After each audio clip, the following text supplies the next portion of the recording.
Wait, not now. Hello everybody. Sorry we are late. You are on a live game drive in case you're wondering. And we are looking a little flustered, of course, because we've come live very quickly, which is a good thing. Thankfully we are now with you. And you are on a live game drive in the wilds of the Greater Kruger National Park of South Africa. And we are driving together in hopes of finding a leopard today. That's what we hope to find. I'm just going to stop under this magnificent jackalberry tree and give you a proper introduction in a less flustered fashion. Right, my name is James Hendry. You are with Wild Earth TV, and on camera today is Brian. It's a chilly day today, so Brian is dressed in about 6 layers, and despite the fact that it's not quite Arctic, for South Africa in spring, we're pretty cold. On the other vehicle is Scott, and he is being filmed by the diminutive but dapper Wiam Doornbrach. And of course, in the final control, we have Tara Dales on the D1, that means the first director, and she is being ably assisted by Louise Pavid. I think that is her name, isn't it? I think that's how you say it anyway. She's very good at what she does.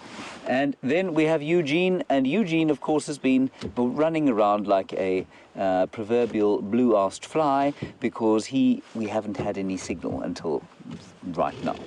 So that is what we are, and you are on a live safari, like I say, and that means we'd love to hear from you. Whenever you want to speak to us, or whenever you want to ask a question, send us a tweet, #SafariLive, or questions at Wild Earth TV if you're on the email, and we do really like to hear from you, so please don't ever feel ashamed or think that a question's silly or too irrelevant or whatever it is. Please send through your questions. We love to hear from you.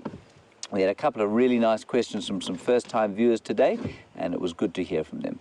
So our plan today is we've come to the sort of southern side of Djuma, which is the little piece of the reserve that we operate on, and we're going to head, well, we're hoping sort of to head in a westerly direction and see if we can't pick up some leopard tracks. We don't have any tracks at the moment, but we remain hopeful. It's a blustery, windy day, probably sitting at about 17 or 18 degrees, and so the game viewing's not always wonderful. But that isn't to say that we aren't going to find some magnificent things, and my first example, of course, is this incredible jackalberry tree that we have here.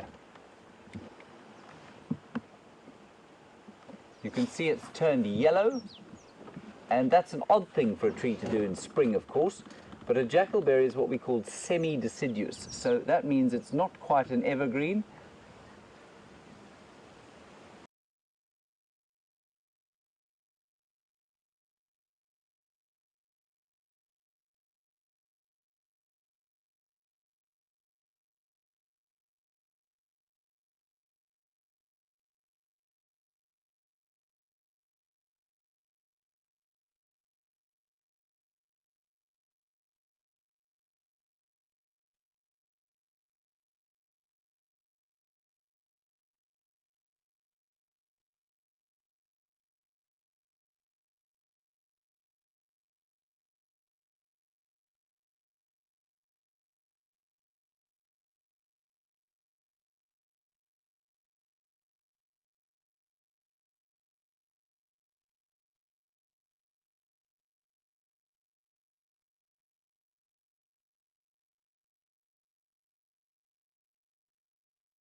So a wonderful question regarding behavior and threat behavior and warning behavior and what animals are doing and what elephants are doing when they're sort of looking at us the way that one was. And David, you say you've seen a documentary where a young elephant bull went down onto his knees and started tusking the ground, and they say that that was a threat behavior. David, I haven't seen that, and you also say that the narrator said that that is how they would kill someone or kill something. Yes, it is. I'm just always a little skeptical when I hear things like this, on TV. Sometimes if you're making a documentary, you see a clip and either you can try and sensationalize it, or B, it fits into some other kind of storyline. Maybe that elephant was digging for tubers, who knows? But maybe it was playing. It's not common, I've never seen that. Normally, an animal doesn't, they're not going to demonstrate how they would end you should the need arise. They will warn you, though, with the head out and the shaking of the head. And to say, I tell you why I'm skeptical about it is because you say that the narrator used the term threat behavior. These animals don't threaten us. They warn us. And there's a very distinct difference. A threat is a sign of aggression. A warning is a sign of fear.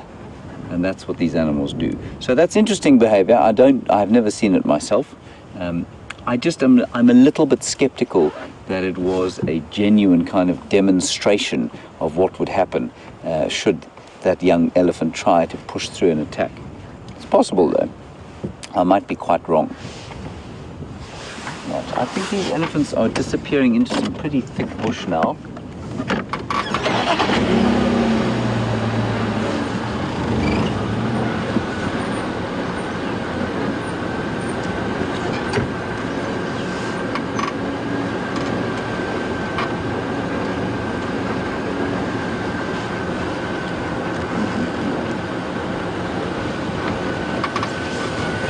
Wonderful to see that foot kicking sand at us just now.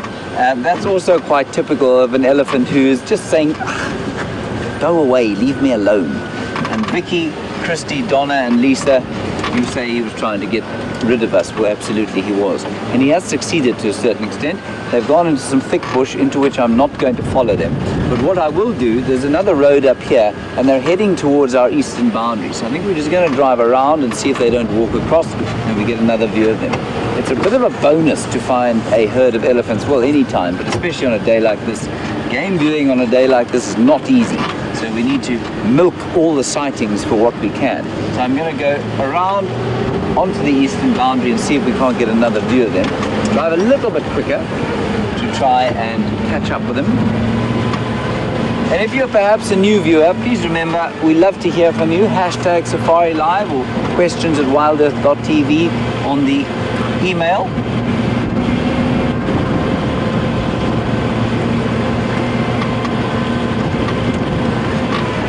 Please remember, you can ask us anything you like, well, within reason, of course. Talking about wildlife, really.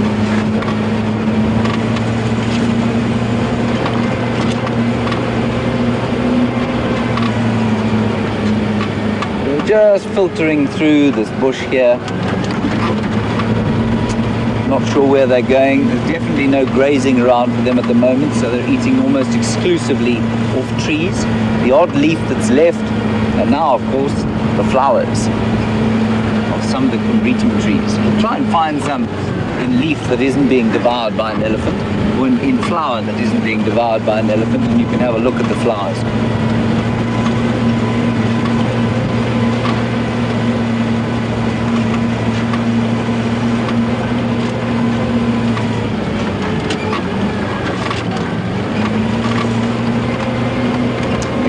Pop out now, right?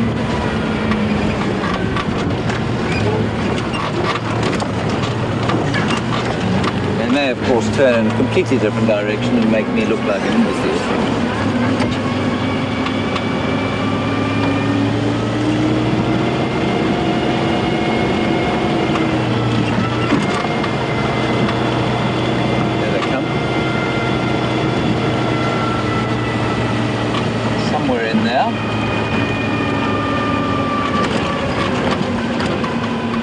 thought I saw one.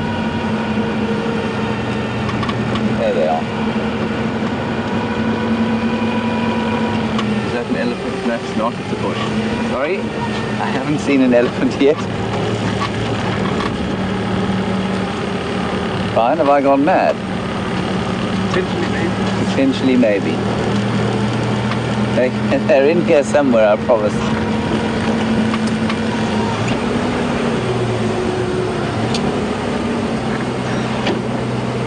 Stop and have a little listen. You can often hear them coming, crunching through the bush.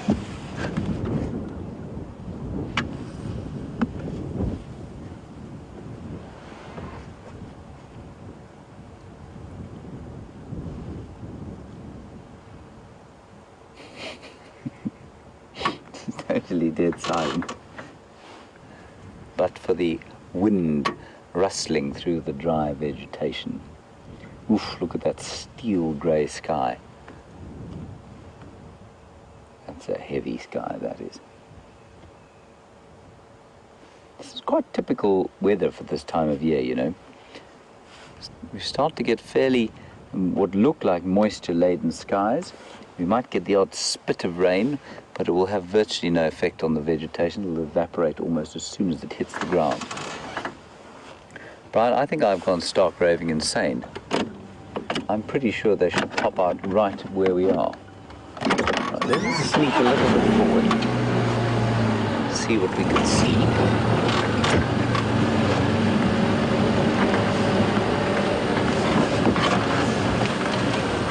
I, of course, do not have the advantage of height, being just 5 feet and 8 inches tall. Brian, of course, does not have that problem. He is 6 feet and 4 inches tall. Correct, Brian? Correct.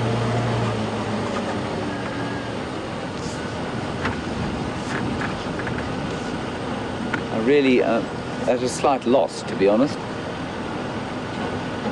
I think what they've probably done is turned and headed slightly in a northerly direction.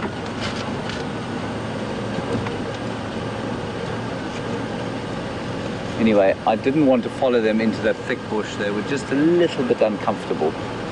So I think we might just have to leave them.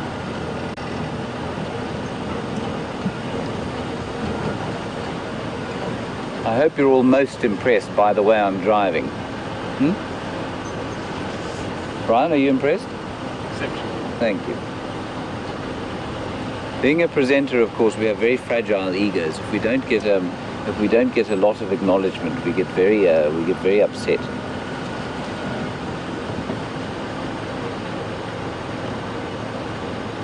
No, I'm afraid I think they've disappeared. They're in here somewhere, but they're obviously not going to pop out anytime soon. So I think what we're going to do is carry on, see what else we can find, and just enjoy this sort of odd atmosphere. It's a really kind of typically, well, I mean, I say it's typically, it is quite eerie and grey, but it's really nice once in a while to have this, especially after a massively hot day like we had yesterday.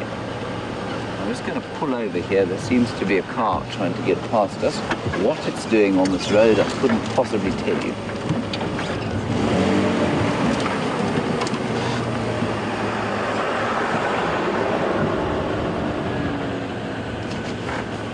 Brian, that car looked like it had the logo of a flooring company. I wonder what they're flooring out here.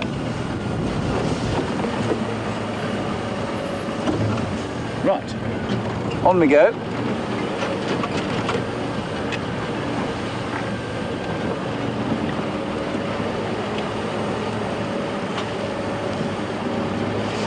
Just going to let him get in front of us a bit. All right, enough of me for the next little while. I'm just going to pull my trick again because I quite like it. And we're going to head back to Scott now, or over to Scott for the first time today. He's up and running, speaking and listenable to, and we'll head across to him and I'll try and find these elephants and then we'll see you a little bit later. Bye-bye.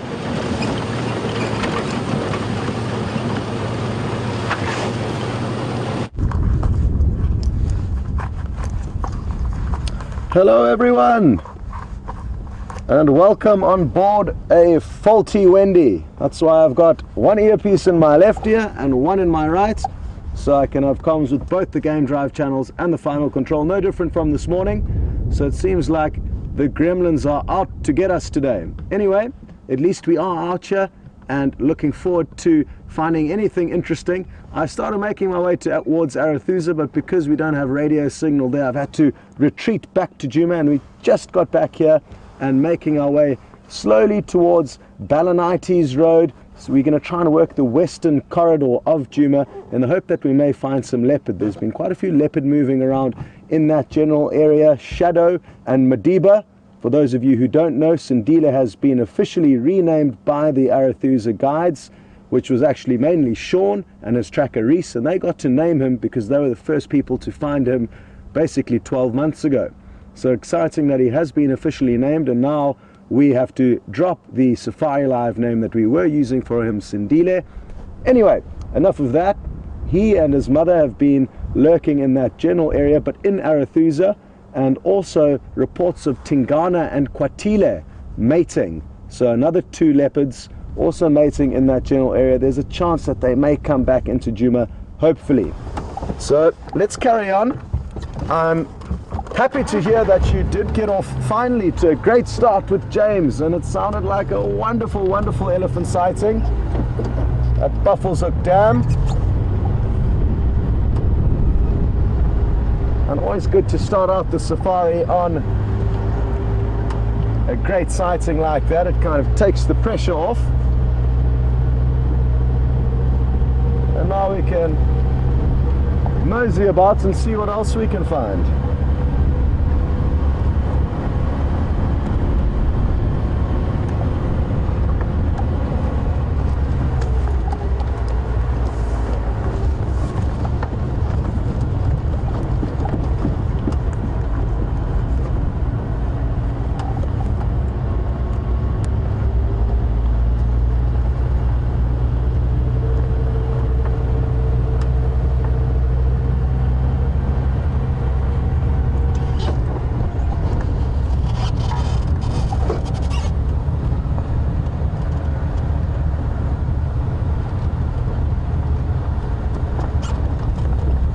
As a lot of you may have noticed, it's very windy conditions. Stephanie in Switzerland certainly has, and she hasn't only realized the weather conditions, but she's hypothesized that due to the high levels of wind, the herbivores and prey animals are going to be on high alert. And the reason why they will be on high alert is because they need to, well, they won't be able to rather hear the predators approaching, and even seeing the predators approaching can be a little bit difficult because there's so much movement of grass and bushes.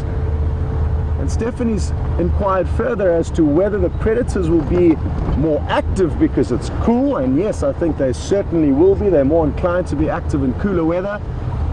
Even though their prey may be a little bit more skittish, it's still favorable hunting conditions for them. So a combination of cooler weather and favorable conditions for hunting, even though their prey will naturally be a little bit more nervous, will certainly mean there's a strong chance we may find some predators on the move. In all likelihood, it's going to be leopard that we find. Sadly, no lion on the property. There is a very slim chance, though, that the Inkahuma Pride could continue south from where they were in Buffelshoek this morning, and they weren't found this afternoon in the same area where they were found this morning. So Stephanie, there's a good example of how the predators like lion, who naturally don't move too much during the day, have used this cooler weather and moved. How far they've moved, we're not too sure, and sadly we can't go there and track them down, so we're relying on the other vehicles that do have access to that area to try and find them. Failing that, we might just get lucky and bump into them. James is in the right area to do that, up by Buffelshoek Dam, because that's the closest area or point where they would most likely cross into. And we've just been speaking about prey species and how they may be a little bit more skittish in this windy weather. So let's take a closer look at these impala and see how they behave.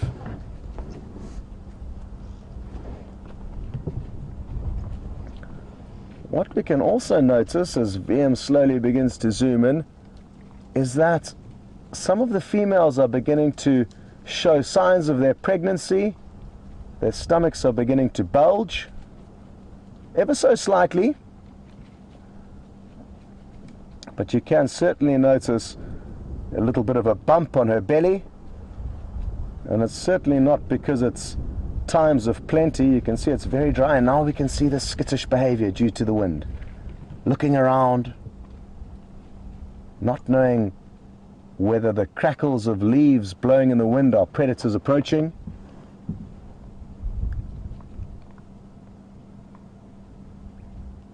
And what we must remember is that during these skittish moments, impala could run from leaves blowing into the wind straight into a leopard waiting nearby. And the leopards would have realized this over time and know that these are very favorable conditions, despite the fact that their prey are on extra high alert.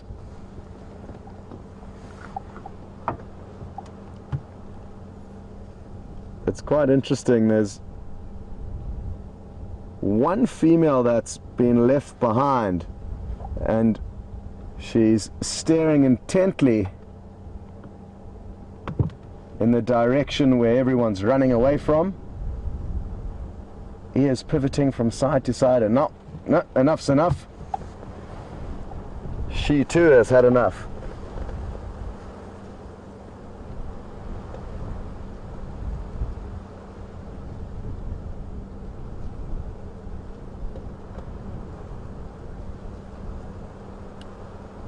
Wonderful. Well, I'm glad that we got to witness this skittish behavior, having chatted about it just a few moments before. And sometimes we do get fortunate out here and the animals play along, but most of the time they go against our predictions.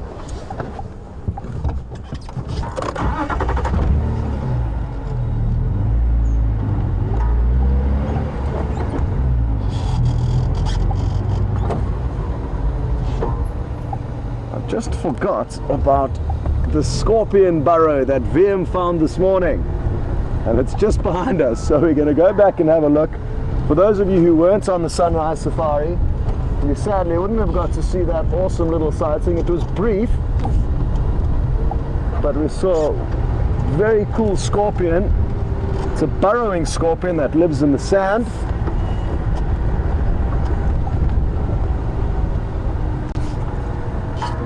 Its burrow is right there. Now, it's unlikely that we will see anything now. It was evidently doing some housekeeping this morning. And how on earth VM managed to spot it, I am still trying to work out.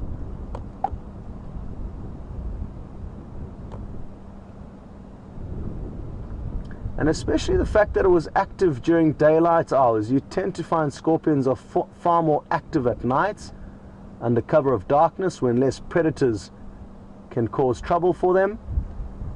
And we're certainly going to keep an eye on this burrow, because the scorpion is going to go nowhere. And what we may do a little bit later is return here with a UV torch or a black light, which causes scorpions to illuminate like a glow-in-the-dark toy, and maybe that way you'll be able to get to see it. But it's tricky, because most of the time scorpions will hide in crevices or small gaps under rocks. They ambush predators, and you seldom see them out on the roads or out in the open. Although this specific species, the Opisthothalamus glabifrons, is prone to being seen out on the roads at night during the summer months. So we probably are going to see that scorpion more than any other in this area, even though there's a multitude of different types that live here. Some live in trees. This one lives in kind of an angled burrow in the sand, not necessarily too deep, but it's angled. You get another scorpion that lives in a vertical burrow, and it's like a perfect little coin slot, and it's completely vertical straight down. And the bottom line is there's many different types of scorpions that live here, all different shapes, sizes, colors, that occupy different habitats.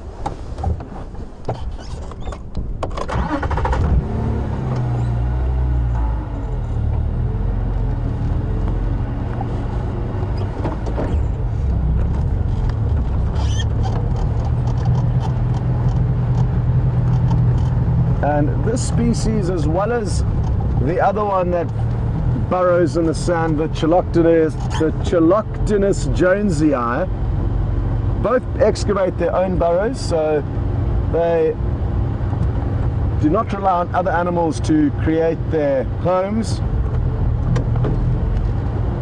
and they've specifically designed with big pincers and very powerful bodies to be able to burrow, whereas you get some other more delicate scorpions that don't require burrows and live in small cracks in the wood of trees or crevices and bark. And hopefully we'll be able to get to show you some over the summer months.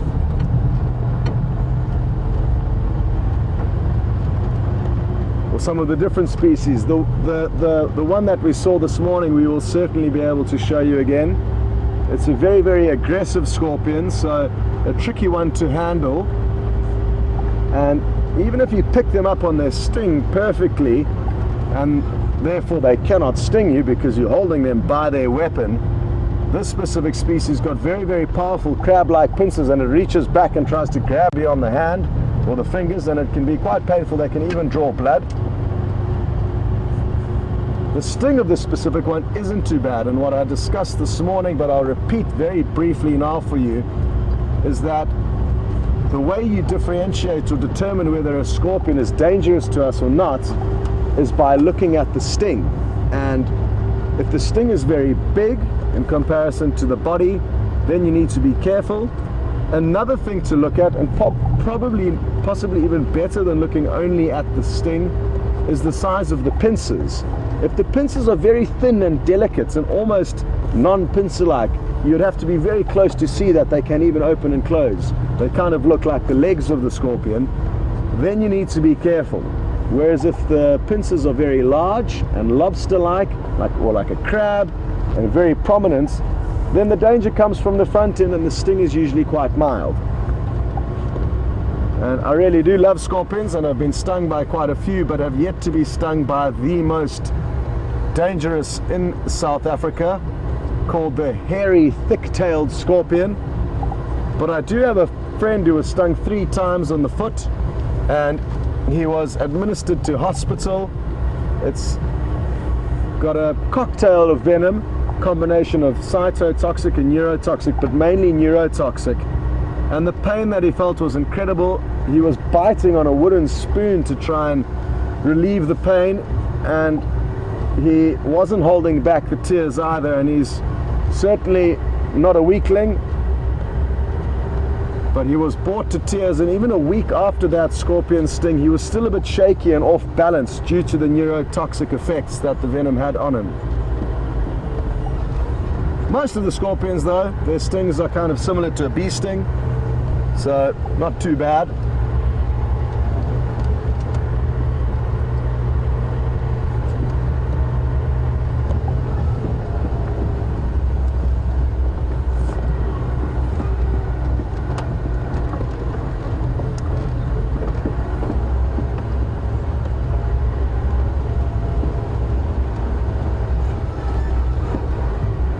Okay, so I should just clear up, it is something that we've chatted about, but because there are so many new viewers joining all the time, we sometimes need to reiterate things that we have said in the past. And a lot of you are interested to know, why have we renamed Sindile to Madiba? And in the beginning, when we named Sindile, we did mention that it was just going to be our temporary name for him, and by our I mean us on Safari Live, because we were seeing him so much, and rather than just calling him Shadow's Cub the whole time, we thought he deserved a name. But it was always going to change. And the reason why that happens is because the guide and tracker who find the leopard get to name it. So Sean and Reese, a guide and tracker from Arathusa, were the first people to find Sindile 12 months ago, roughly.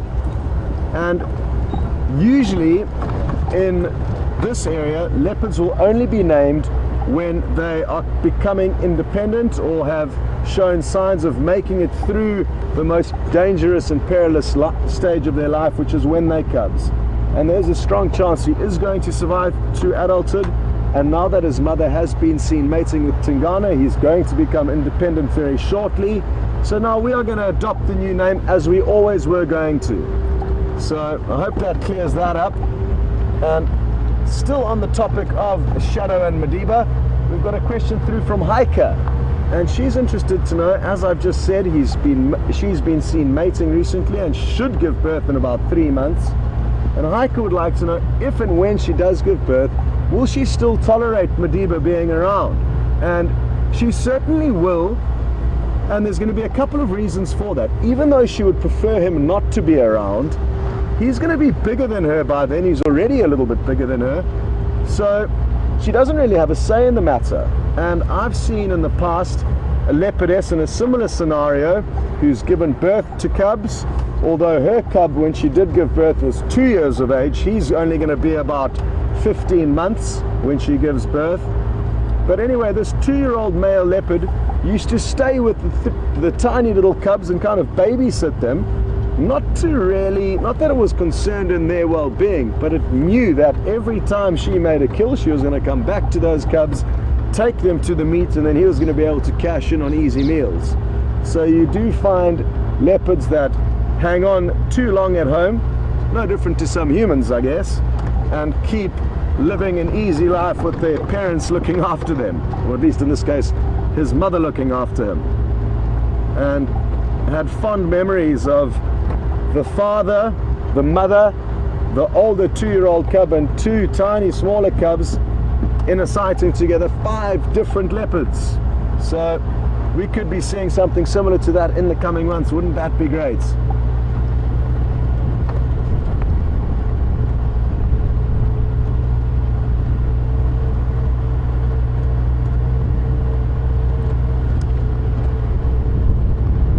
And this is the area where they could pop up at any time, and Veerman and myself are going to continue fine combing this area. If we could spot a scorpion this morning, I think finding a leopard this afternoon shouldn't be a problem.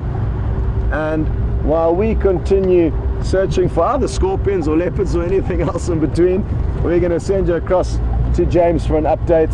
We'll see you a little bit later.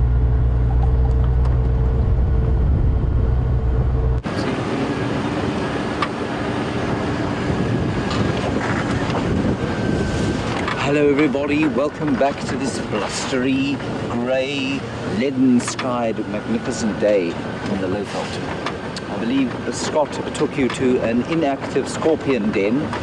That must have been marginally more frustrating than an inactive hyena den. I do believe Viam pulled off something of a magnificent spot this morning when he saw that little scorpion. Well, big for a scorpion, I suppose. We have come down the banks of the Umlulwati drainage line, hoping for sign of leopard tracks.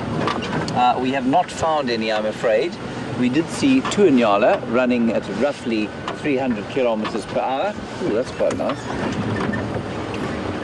Oh no, it's sort of nice. Let me show you. Did you get that, Brian? There's the car. There we go. Right. Hold on, I'm just going to alight from the vehicle.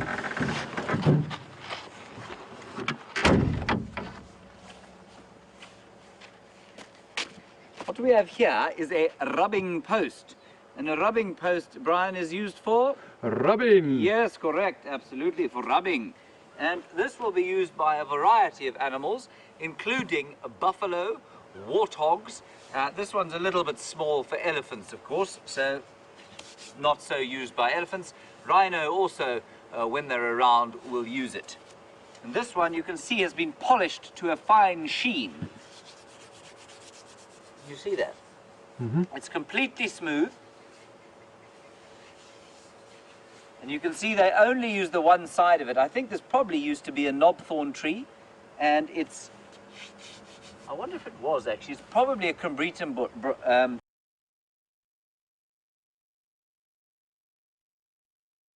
So the animals come up here, have a rub, and press on. And often they're on territorial boundaries of various animals like rhino or what else would have a territorial boundary with a rubbing post? A wildebeest also uses a rubbing post. But this is not wildebeest territory, of course. It's a little bit closed. Now, you may wonder why it is so difficult for me to get into the car. This is because the Land Rover Defender, which is what we're driving, has a seat designed for somebody slightly larger than I, and the cameraman make Jamie and I sit upon a large tower of blankets and pillows, which means that our knees don't fit underneath the under the steering wheels. So it is something of a trial getting into the car. Jamie is slightly worse off than I am.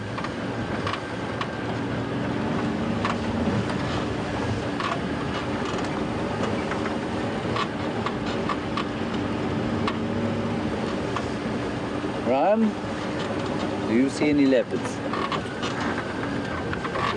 Not yet.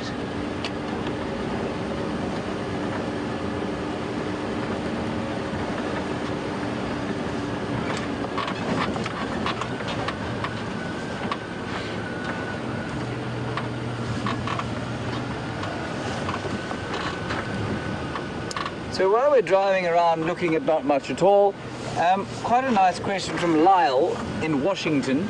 You want to know how much mileage do we put on the Land Rover in a day? Lyle, we probably drive, I'd say, an average of about 25 to 30 kilometers a day, so about 15 kilometers a drive. But it does depend largely on what we're seeing. And so, I mean, we can drive out of camp and find a lion's killing a buffalo 300 meters from camp, and then that's all-wheel drive. And sometimes we drive around extensively to the western end of Arethusa, so we'll drive a bit further than that.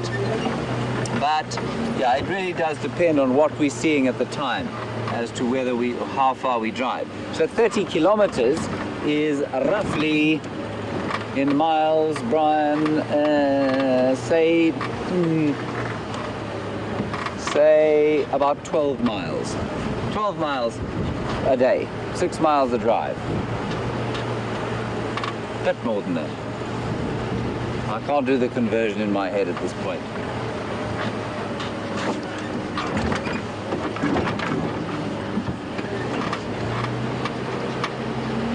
There was one reserve I used to work on called Ngala, where it was much bigger than this. It had 15,000 hectares, which is about 35,000 acres, and sometimes we'd do 50 kilometers in one drive, so that was quite far. And then if you're driving around the Kalahari or in Namibia, you can do really big distances, because obviously the wildlife is a lot more evenly dispersed and more further distributed.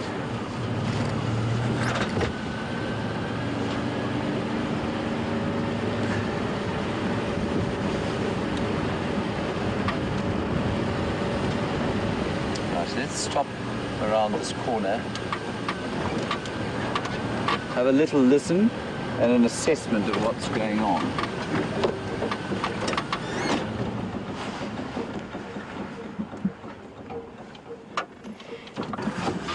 So what we're going to do is just stop here and have a listen, and I'll give you an idea of what I can smell and what everything sounds like out here and how it feels.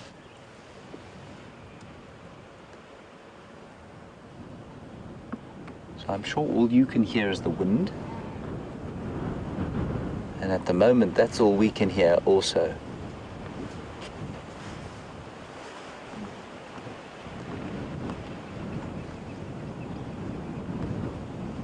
One or two birds calling, but very lightly,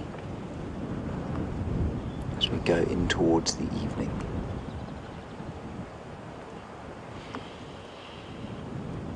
Sort of dusty smell in the air because of the wind that's whipped it up throughout the day. The tracks are all indistinct because of the wind. And there's a very kind of, I'm trying to find the word, stand by 1 second.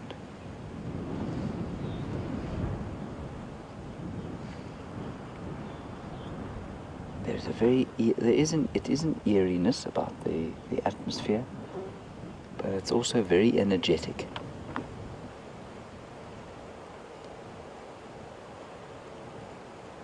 It does make one look forward to a warm fire after the drive, but it's a great privilege to continue to spend time out here.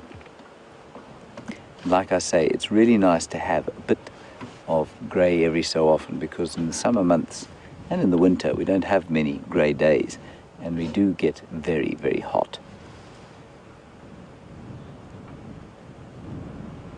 Very atmospheric. Okay, on we go.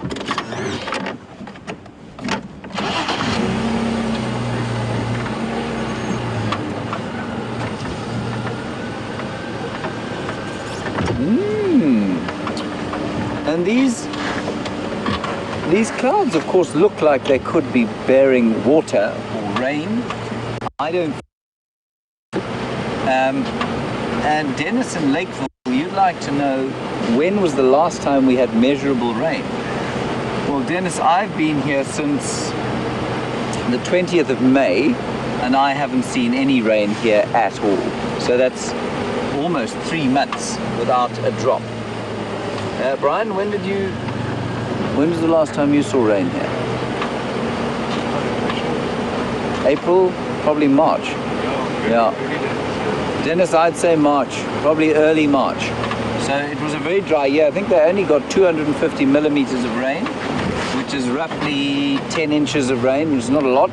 And that was it for this year. So very low rainfall for the last rainy season. Hoping for a bit more this year.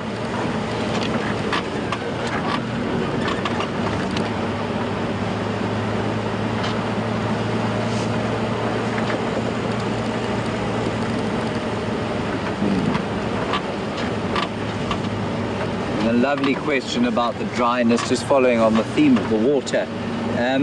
We had a question about water from James, and with all of the waterholes drying up, have we seen any signs of elephants digging for water in the drainage lines? Now, for those of you who don't know, elephants like to dig for water.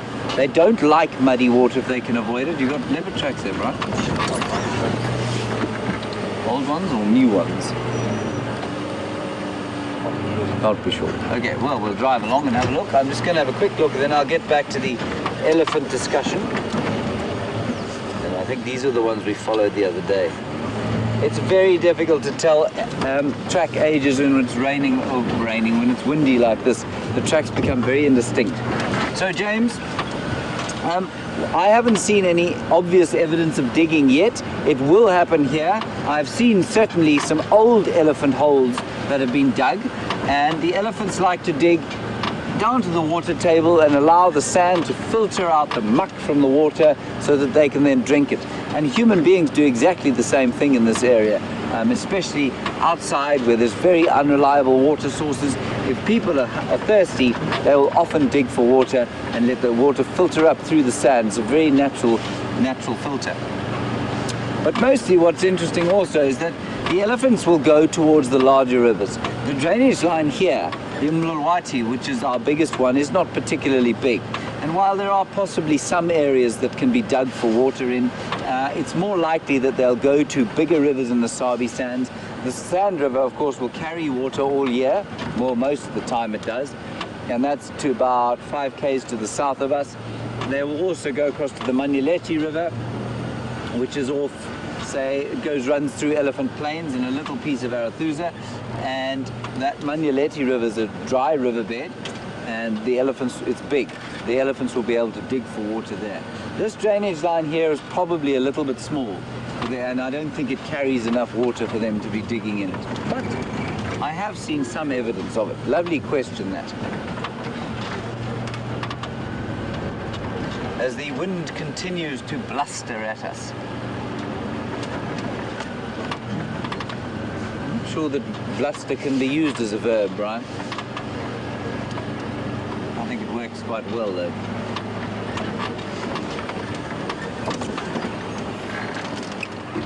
We saw an arrow mark, or we heard some arrow marked babblers just now, and there's one there that is being quite confiding. You can hear the others. There he is. That was too quick. Is he too quick? Sorry about that. I thought he might do that. You could, oh, look, Brian, a beefalo. Some buffalo up ahead. Not quite the 800 that Scott saw this morning.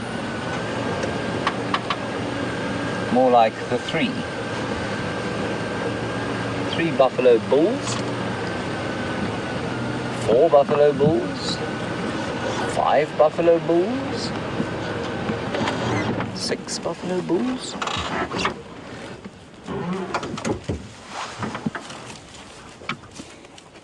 Don't go behind the tree, stay here. That's it.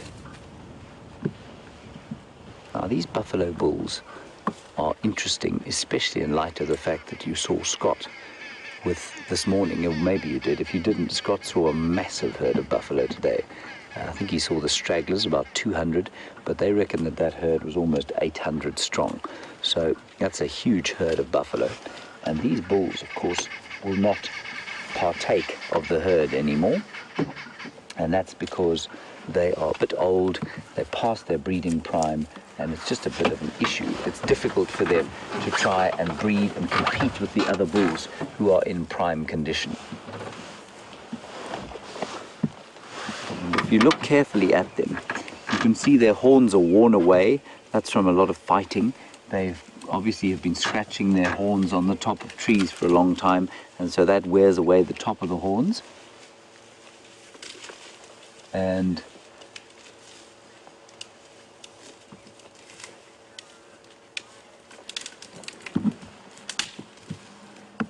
the other thing, of course, you could notice, I'm just trying to look quickly.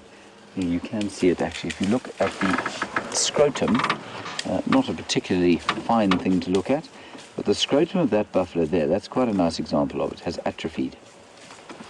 They are no longer required for any form of breeding, and so there's no point in that buffalo's body expending energy on something that is not going to be used anymore. Elaine in Massachusetts, an interesting one. Apparently there was a collared buffalo in that herd that you saw this morning. Elaine, the reason for a collar is normally because there's being some research done, and I suspect quite strongly that it's being done on disease. Buffalo are carriers of various kinds of diseases that can go to domestic stock, that can be transferred to various other ungulates in the area. And so that would include bovine tuberculosis, corridor disease, foot and mouth. I think those are the main 3 that they would probably be researching. So I suspect they're probably just following the fate of that buffalo. Maybe been followed since it was a calf, and find out the age and that sort of thing. Because, you know, often we'll see a herd of buffalo and we'll guess the ages of some of them. We don't actually know a huge amount of the time, because very seldom follow a buffalo like we do with a leopard from birth to when it finally passes on to the great game reserve in the sky. And so with buffalo, they might be doing simple research like watching how old it gets. I don't know, but it would have been something to do with research, and probably through the Kruger National Park. They have an enormous scientific services department that does some great work. Right, that was the buffalo sighting.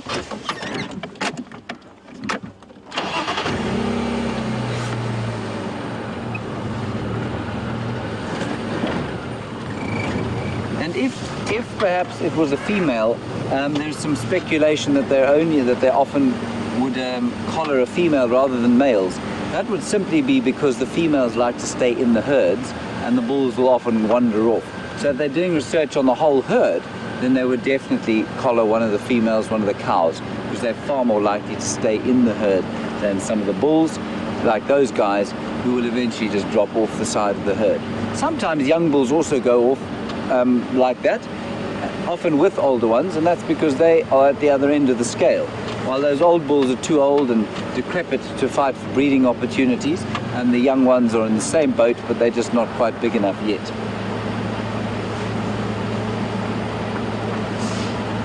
Buffalo play a massively important role in the ecology out here, and I think, you know, they did used to cull them.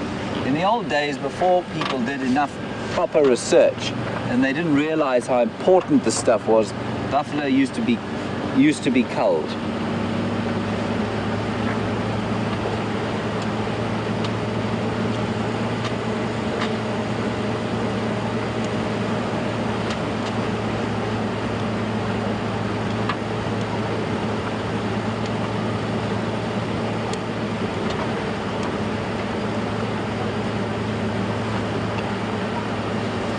We have a very fascinating question here from Karen. And Karen, you now live in London, England, but you used to live in Zimbabwe, which I'm sure probably makes you a little bit homesick to watch us here. Bamba Nyukwalan! Sorry, we've just got another vehicle there.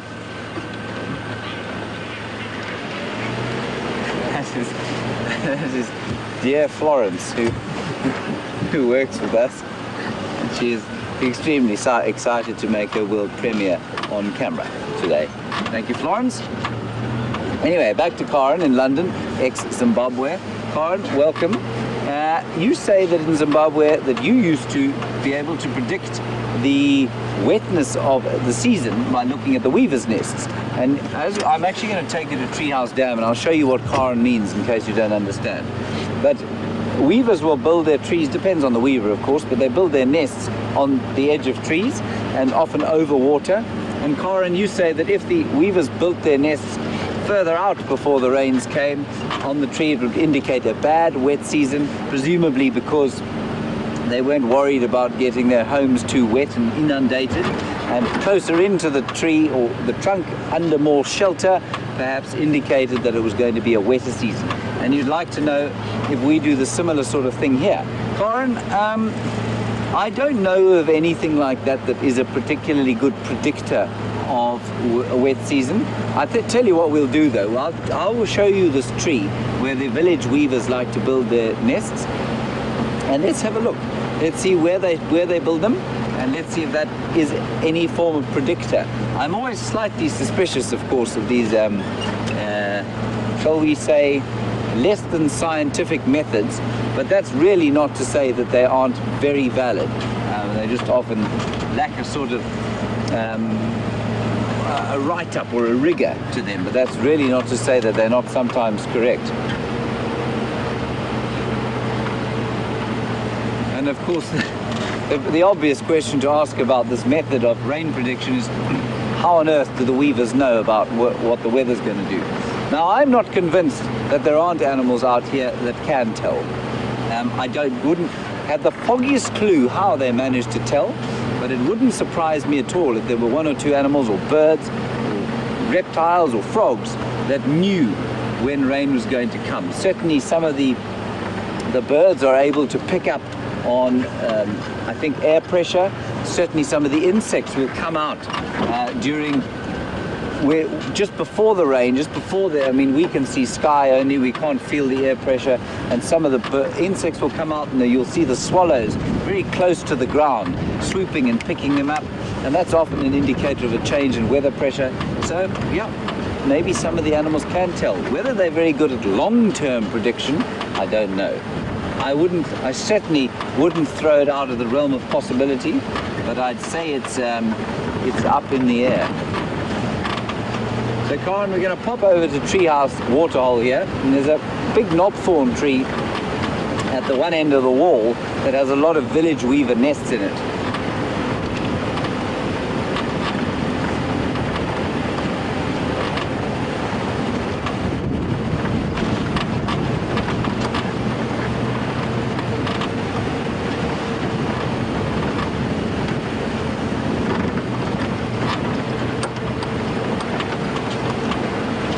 So Scuba or Skoog, I'm not sure which it is. Nice question about the buffalo. How common is bovine tuberculosis in the buffalo of Djuma? Scoob, what you must remember is that we are part of a much larger system. We are unable to monitor all the buffalo that come on and off this reserve, but you will find outside the reserve is a red line, and what that means is there's a veterinary cordon fence beyond which any cloven-hooved animal that has been into this area cannot be removed alive. and that is because of bovine tuberculosis and corridor disease and foot and mouth. You'll find, I think, that probably up to 70 or 80% of the buffalo in the Kruger Park carry bovine tuberculosis, and that's not to say that they exhibit it, all of them, but certainly they do carry it. There are two beautiful stalks here. And just while we're driving, I'm going to drive around onto the wall and I'll answer Donna's question. You say, would that buffalo be sedated before they put the collar on? Donna, were you to try and put a collar on an unsedated buffalo, things would not go very well for you at all. Buffalo are, well, first of all, you wouldn't be able to catch it. And secondly, of course, they become quite defensive when threatened. So absolutely, Donna, what would have happened is they would have flown over it probably, or from a vehicle, darted it with a little drug, and would have put it to sleep, and they would have quickly nipped out. The rest of the herd probably would have run away. They'd have got out the vehicle, and they very quickly put the collar on, give the buffalo an antidote, and within, it's probably over within sort of 10 minutes. The buffalo will be back with the herd. Beautiful sighting of two saddle-billed storks here, and then I will show you the weaver's nest.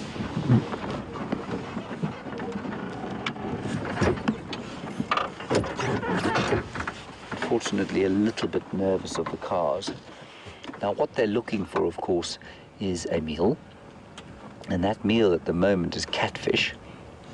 But the catfish are almost too big now, so although there are plenty of them in this water, they are just too big for the birds to get at. All the right-sized ones have possibly been taken.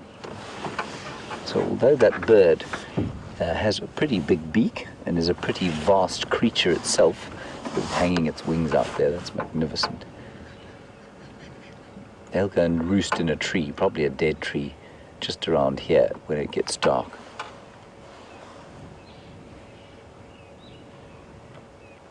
They'll struggle to find fish that are not too big for them.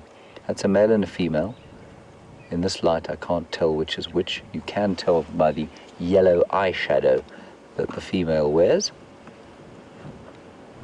Puts it on every morning at 4 o'clock before going out foraging. It doesn't really do that. It's permanently on.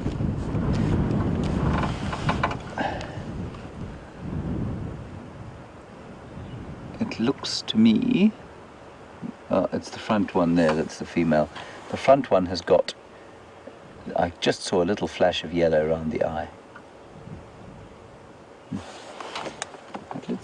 Oh, here we go, the takeoff.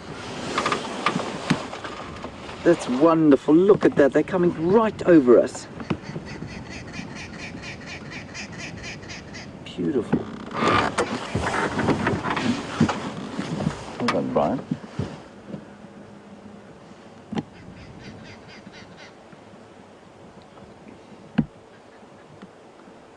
Gee, that's great. Oh, wow.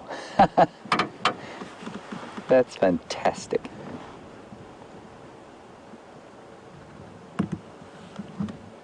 So beautiful. So, I don't know if you noticed, everyone, but as they took off, what they did was, well, before they took off, they were almost like aeroplanes taxiing, and they moved to the back of the dam, and then they faced into this wind. And because they're quite heavy birds, they find it quite difficult to just take off the ground.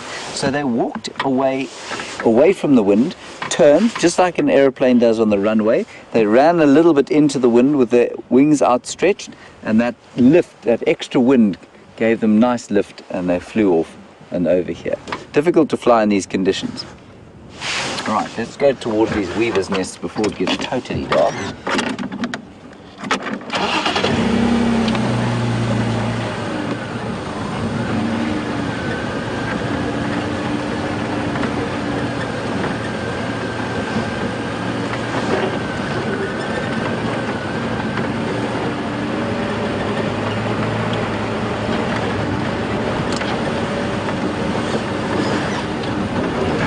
So you'll find that they are quite territorial, those storks, as far as I understand it, so you won't find more than one pair. Now, you probably watched the same pair this morning at this very same waterhole.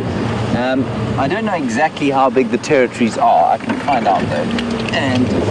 But you will probably find that there's only one pair at Djuma. And for a long time, I thought they would split up. They'd either had a very large argument or one was killed, but I'm not sure. There seem to be two of them again. Although I do think that the female, the one that was at the front there, looks quite a lot younger than the other one. She hasn't got quite the bright plumage. They may just have been in the mud all day though. I'm just going to retrieve the spotlight quickly. Right, now, Karen, you have a look here and tell me which one of these are predictors of bad rain. Now, what is interesting, Karen, compared with what you've, or it ties in with what you said, we had a very dry year last year, and up here are the nests from last year, and they are, according to Karen's prediction, or in line with Karen's prediction, on the outside of this tree. Karen, is very fascinating. I'm going to wait until the weavers arrive back to try and do some kind of experiment as to whether they think it's going to be a wet or a dry year. So Karen, if I understand you correctly, basically the weavers would build closer to where the spotlight's shining now were the year to be a more wet one.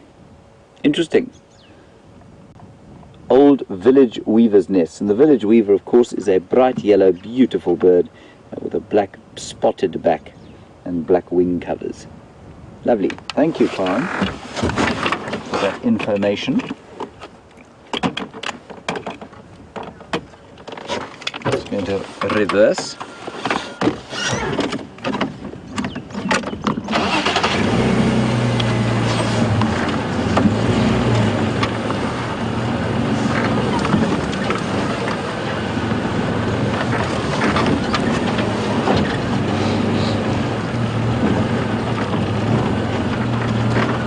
So, Crystal and Lady Macbeth, you say that horses and cows can also tell when it's going to rain. I find that slightly more outlandish than the weaver situation, but I'm certainly not discounting it at all. So they may well be able to. And you say what they do is they turn their backsides towards the sky a day or two before the storm. Well, hopefully you happen to be going in that direction. It must be very awkward if they do it when you have to go the other way, if you know what I mean. On that note, let's head back to Scott. I don't think it's going to rain today, and we'll catch up with you just a little bit later. See you now.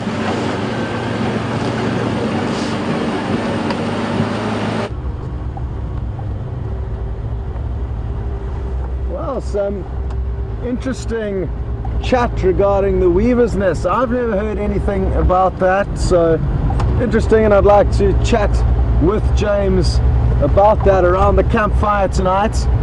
And I'm told young Mara of 7 years old would like to know, do we have campfires every night? And just about every night we will have a campfire. Now that we're going into summer, we may not, because it gets so hot here in the summer months that we would melt sitting next to a fire. But on a night like tonight that it's nice and cold again, we will certainly all be huddled around the campfire and even plan to cook our dinner on it. So most nights, especially in winter, we will have a campfire, and it's a great way just to unwind after a day in the bush and be hypnotized by the dancing flames.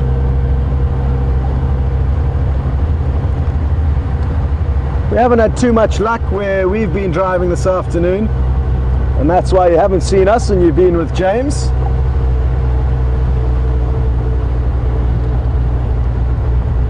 But hopefully things will change, and my plan now is to slowly make our way back towards the Scorpion Burrow. I've got my black light ready for action, and hopefully we will get to see the scorpion glowing in the dark.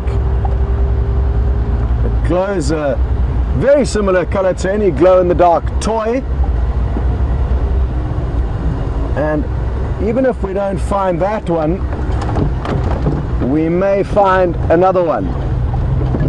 Maybe in the crevice in a tree.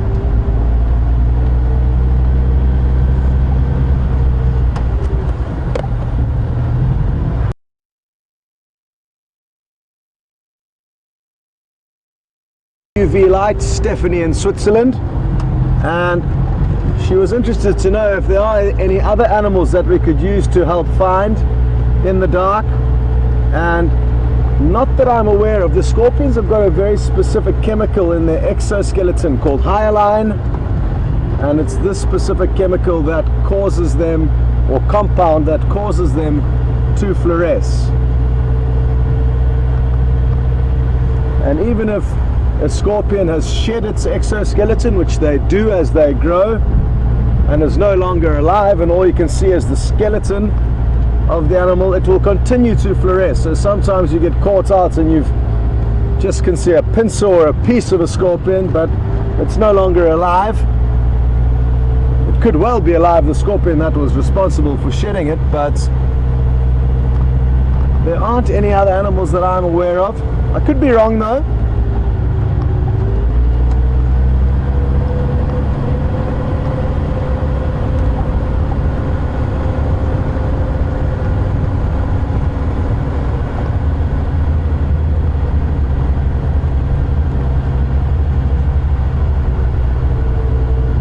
On the topic of the smaller interesting animals, Jeffrey in Texas would like to know what kind of lizards we get here and are they seasonal?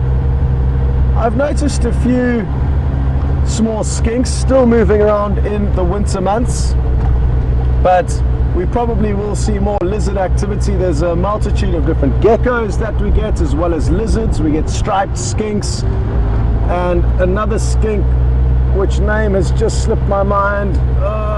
Come back to me. It's a very small one though. Hopefully the name will come back to me. And then, not a lizard, but a similar animal, chameleons. We only get one type here. It's the flap-necked chameleon. And those will also be easier to find at night with the spotlight, which I'm about to start using. I don't know what I'm going to steer with. I'm probably going to have to steer with my knee because I'm holding the handheld out to the side with one hand to get reception. And I will try my best to shine at the same time. There we go. Very good. So VM's holding on to it now for me for the time being. I'm just tangled. I've got cords everywhere. I feel like a robot. Hopefully that problem will be solved soon.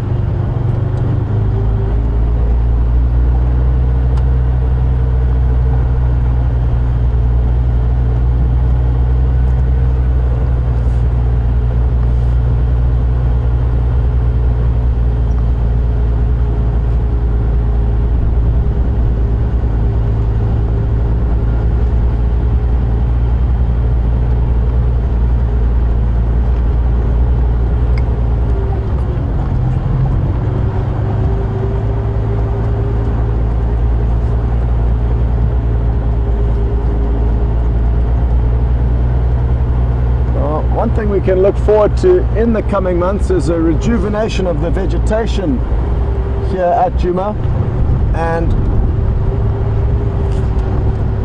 I think it's Kim in Minnesota is interested to know what plants have medicinal uses that are useful for us out here. And there's a host of different medicinal uses that can be used, or plants that can be used. To be honest, I'm not entirely sold by all of them, because if they were as good as they are said to be in these medicinal books, they would be used more mainstream than they are. But there are a couple. The Bushman's Fever Tea is quite good for colds and flu. It's a very minty leaf that you can brew in a tea, and that does help with flus, and I have used it before. Any kind of cold or flu symptoms, you can use the Bushman's Fever Tea. And another plant that you can use is the marula tree, and the sap from the bark of the marula tree has antihistamine properties. So if we were to get stung by a scorpion, if you just tap into the bark of a marula tree and wait for the sap to ooze out, you can rub that sap onto your wound and it will certainly help a little bit. But the local Shangaan people of this area still believe in and use a lot of the different plants out here for a host of different ailments. Some plants are even believed to cure AIDS, and that gives you an idea of how strong the belief is by the local people in this area on the medicinal plants, and rightfully so, because many years ago that's all they would have had to use. The bush and vegetation and wildlife around them is what helped to sustain them.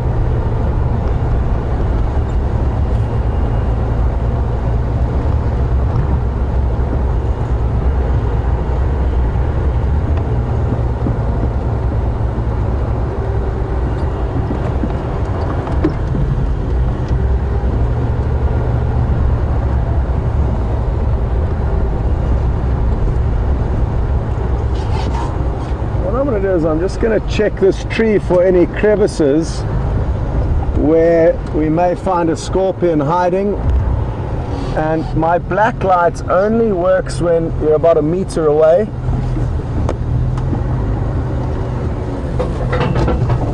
So I can't shine it from the vehicle. I just need to find a good spot to search for first. And this dead tree that I've just looped around doesn't have any crevices in the right place or what we're looking for, so we'll try and find another one.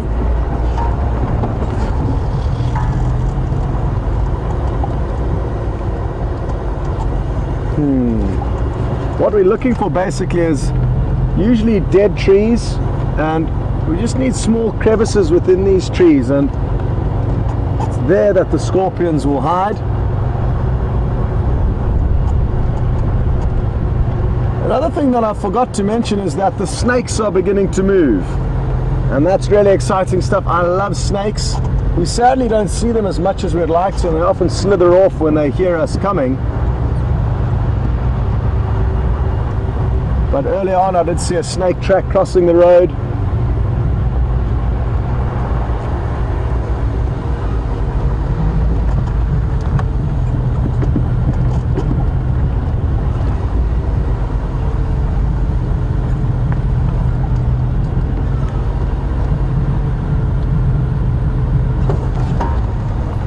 Okay, well, I'm going to continue searching for a scorpion for you guys, and while we do that, we're going to send you across to James, who's working in the area where he could possibly bump into Shadow. So good luck with that, and hopefully we'll have a scorpion waiting for you when you get back to us.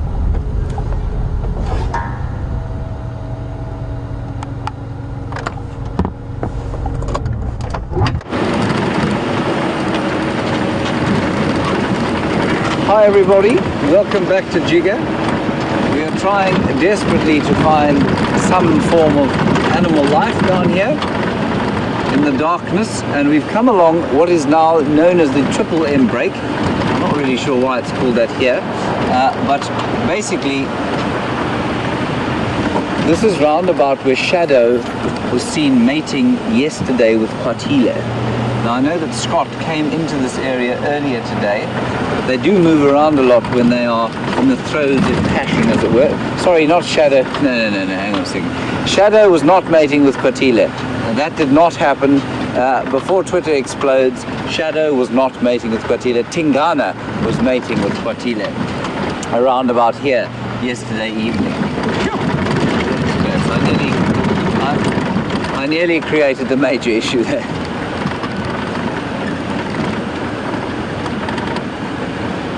So that's why we're over here. And in fact, what was called in on the radio yesterday was that Tingana was mating with Quarantine. Now, that's because one of the rangers got himself tongue-tied like I did, and that also didn't happen. So it's Tingana and Kwatile, somewhere around here, we hope. So we're just going to drive gently along the road and see if we don't see their eyes shining in the darkness. I've never seen Kwatile, so I'd quite like to see her. I think, from what I understand, she's quite far out of her territory here. And as we know from Shadow's expeditions, it's not unusual for a mating female to go quite a long way out of her territory.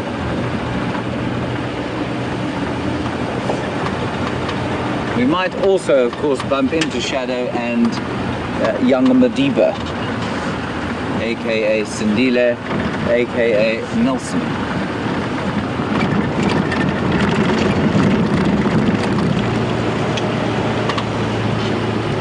I'm just struggling to get my head around calling Sindile Madiba after our elder statesman, mainly because he was a sort of grandfatherly figure, which of course Sindile isn't just yet.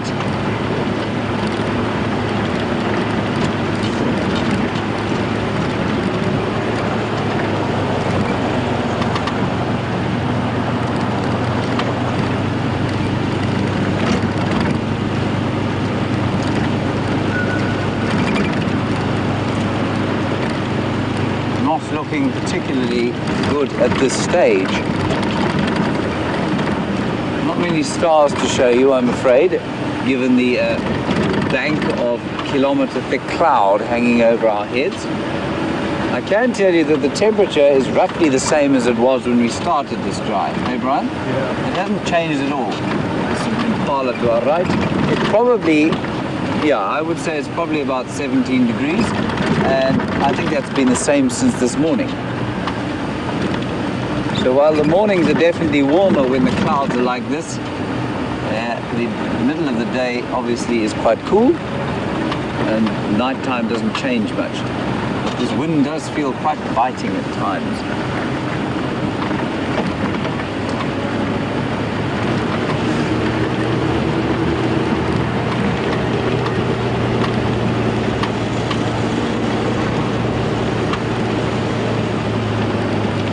Now, what is quite interesting and may possibly quite controversial, but I'm going to throw myself under the bus regardless here. We had a question the other day about whether homosexuality occurs in the animal kingdom, and whether it occurs in the same way that it does in human societies, I don't know.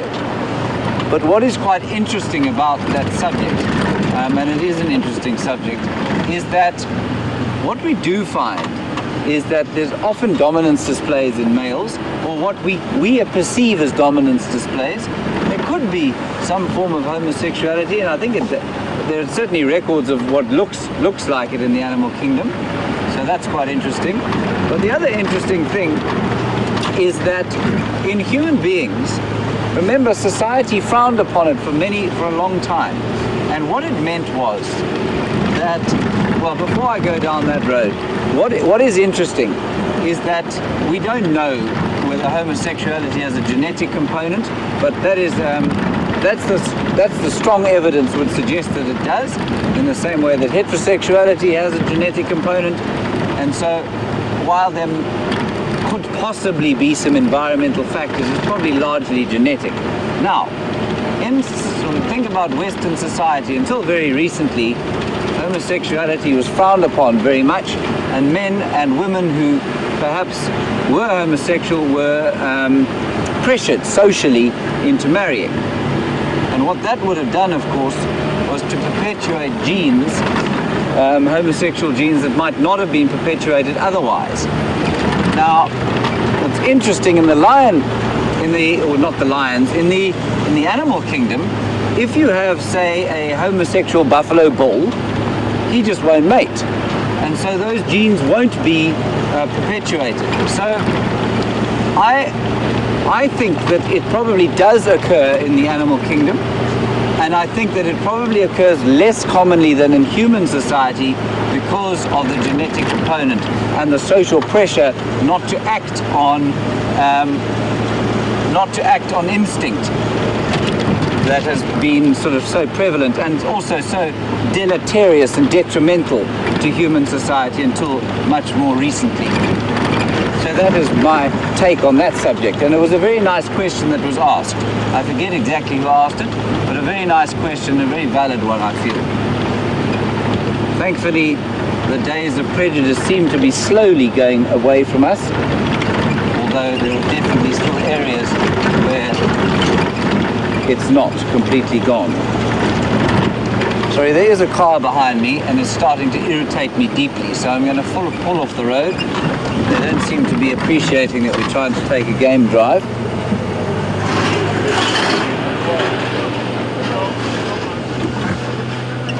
There we go. go. Let us continue.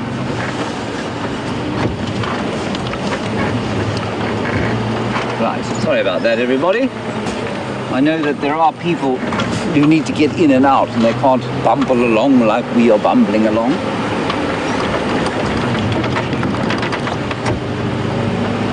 This road is also quite bad, and so if you're driving at the speed we are, it's very uncomfortable as a passenger.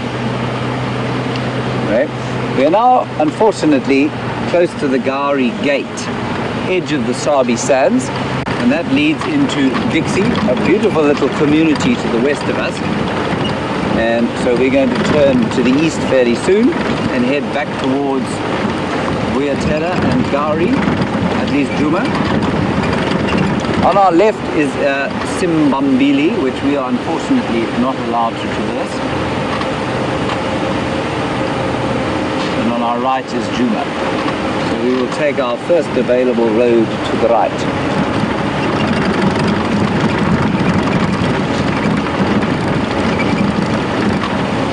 Brian, right hand down in 1, 2, 3 now.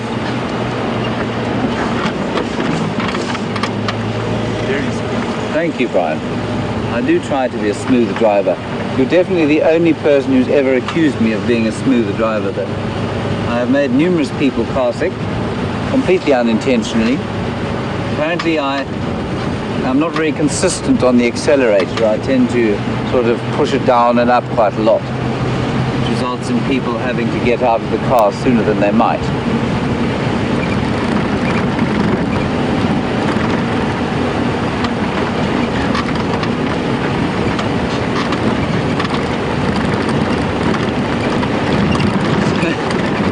Not a lot in the way of leopards on the way home, but we might be lucky still.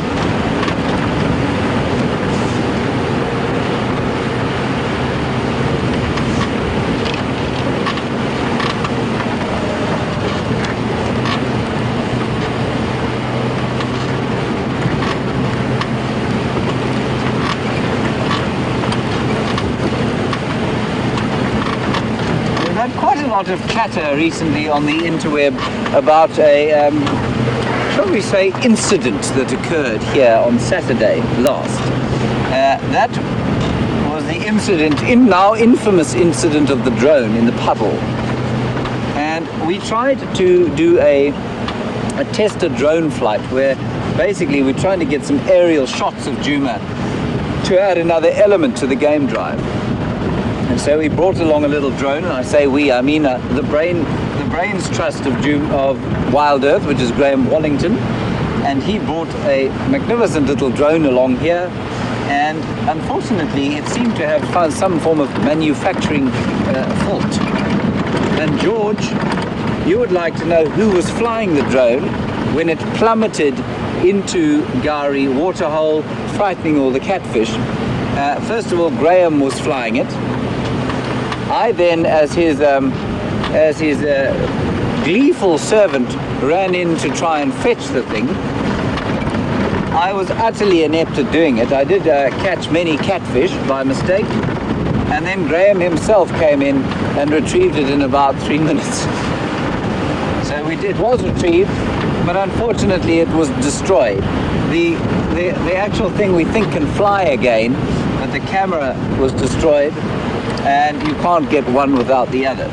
So George, a new drone was subsequently procured and arrived here on Monday morning, I think, and they did a very successful flight with it. And I think when we eventually get it right and the broadcast right with the drones, you'll be astonished at how amazing it does look.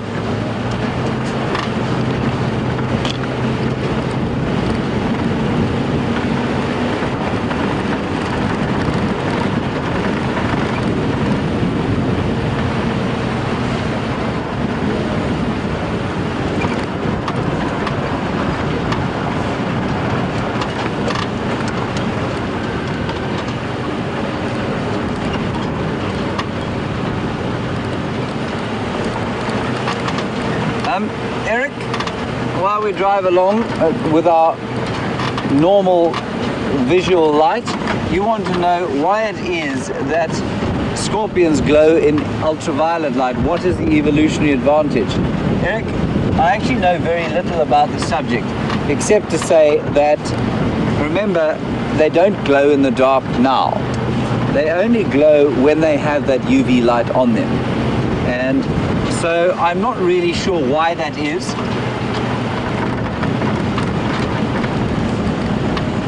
But on that topic, and perhaps with a bit more information for you, is Scott. And we're going to pop across to him quickly because I think he's got something exciting for you. And I'll see you just now.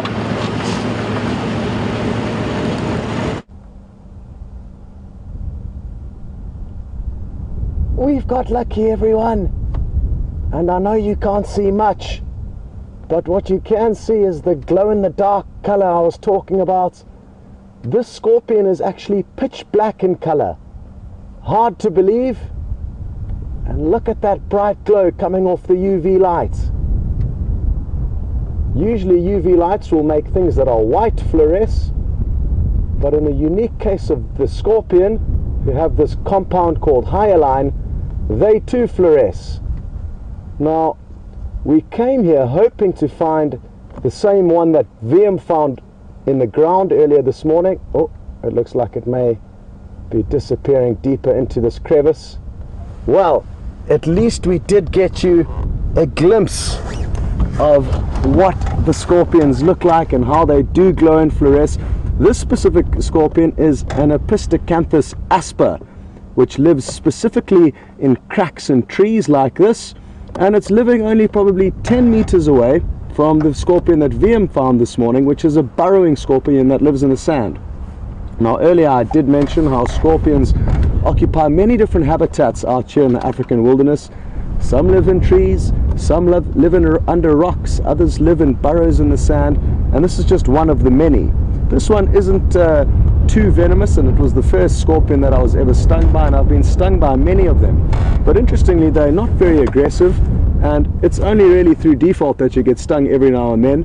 And you can actually pick these scorpions up, put them on your hand, and by simulating being a crevice and actually putting your hand on top of the scorpion, which goes against your natural instinct, it actually goes to sleep and puts its tail down by its body and thinks it's safe in a crevice like where we could see it hiding now. And then as you slowly lift your hand away, it's just sitting there fast asleep. So hopefully we'll be able to do that one day. But it's better to find them out and about when you do that, because obviously we wouldn't want to pry off this dead bark and ruin the scorpion's home just to show you. But we will get lucky in the future, and that at least was a glimpse of what they look like. Phew, what a bonus. It was quite a small one. They get about twice the size of that, the Epistocanthus asper, and they've got a cousin that lives under rocks, usually rock on top of rock, and those ones are probably the easiest scorpions to find because all you have to do is lift up a boulder and then you can see them lying underneath. But sadly here in Djuma we don't have any rocky outcrops wherein that scorpion's cousin will hide. Anyway, we will slowly but surely find you more.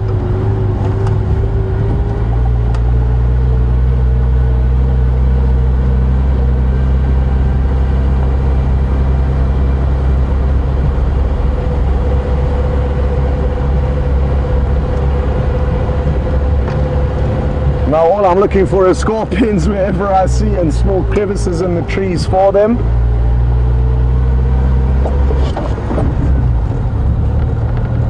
But like I say, we will get lucky in time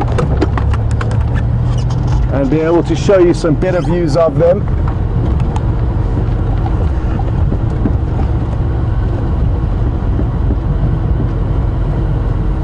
And hopefully, well, I can actually guarantee you that in the coming months, during the summer season, we will see a lot more of the specific scorpion that VM found earlier on this morning, because they are the most active out of their burrows, and I see them more than any other scorpion on the roads at night.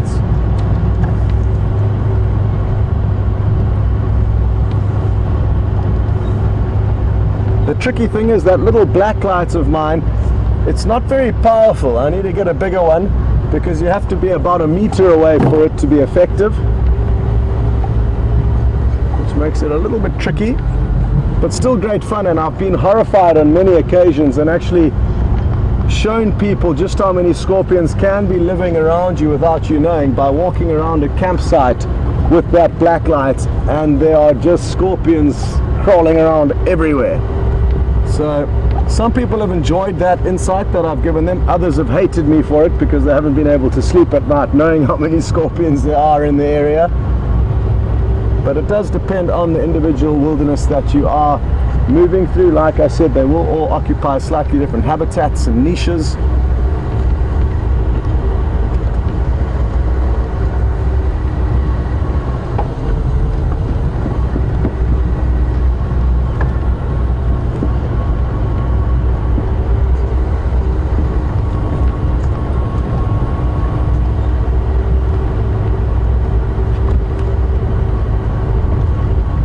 Now, Judith, and I'm sure a lot more of you are wondering, why is it that the scorpion have this strange compound called hyaline in their exoskeleton which cause them to fluoresce? And nobody knows the definitive answer to that question. I've been very fortunate and spent a lot of time with the scorpion experts of South Africa, the guy who's written all the books. And okay, we need to send you across to James. He's found you something interesting, but we'll carry on this chat a little bit later.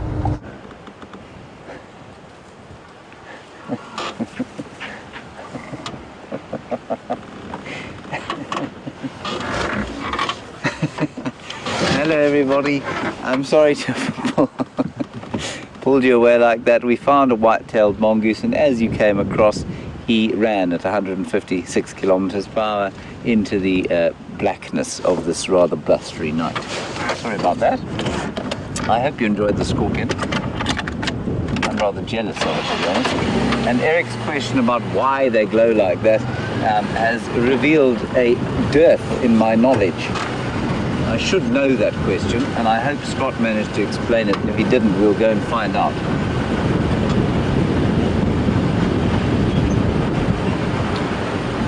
We're now in quarantine clearings where there are lots of different antelope and zebras and the odd wildebeest, which we can't show you, but we can show you whatever's shining here. And the reason we don't show you them, of course, is that this night they're not nighttime animals and they need all the advantage they can get. I saw something in here. Oh, whatever it was, it disappeared. Possibly the same white-tailed mongoose. Anyway, so we don't shine on the diurnal animals. They are hampered by this light, and they will come onto a clearing like this. You'll find a lot of animals on quarantine clearings tonight, and that's because it's so blustery. And because it's a clearing, it does offer them the opportunity to see as far as they can, and the noise of an approaching predator will be less masked by the thick vegetation that they might normally choose to spend their nights in. Sorry, Impala. I don't mean to light you up.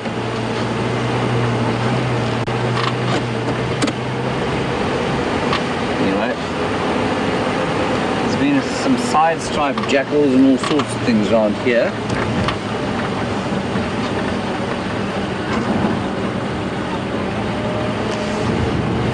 Alright, well I think we've done just about all we can for the night. There's a few minutes left of the show, and so I'm just going to stop here and say my thank yous and goodbyes. Thank you, Brian, for filming me in this blustery weather. Thank you, Brian is now dressed as though he's about to go on a prolonged Arctic expedition. That is because it is quite chilly now. Thank you, of course, to Tara and Lou, who are sitting in the final control, and a big thank you, big shout out to Eugene for his efforts in getting us up and running eventually today. Thank you for that, Eugene, and of course to Scott and Vium, wherever they happen to be on this blustery night. Mostly, thank you to all of you, and we will see you tomorrow on the Dawn Safari. Thank you for your questions and conversations that you've so readily and cleverly sparked. Thank you, I do appreciate it, especially on a quieter day like today. We'll see you in the morning. Stay safe and goodbye.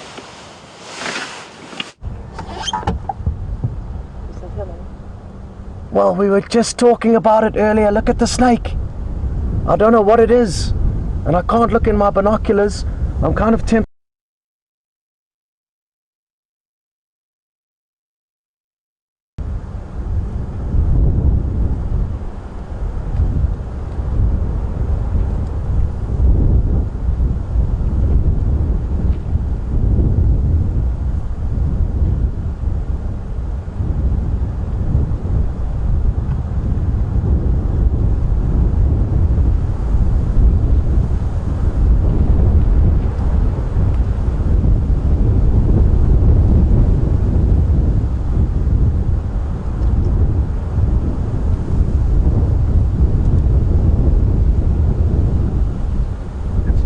It's peaceful, so I've just brought it back into the road just so that you can have a quick look. It's a brown house snake, so it's not venomous.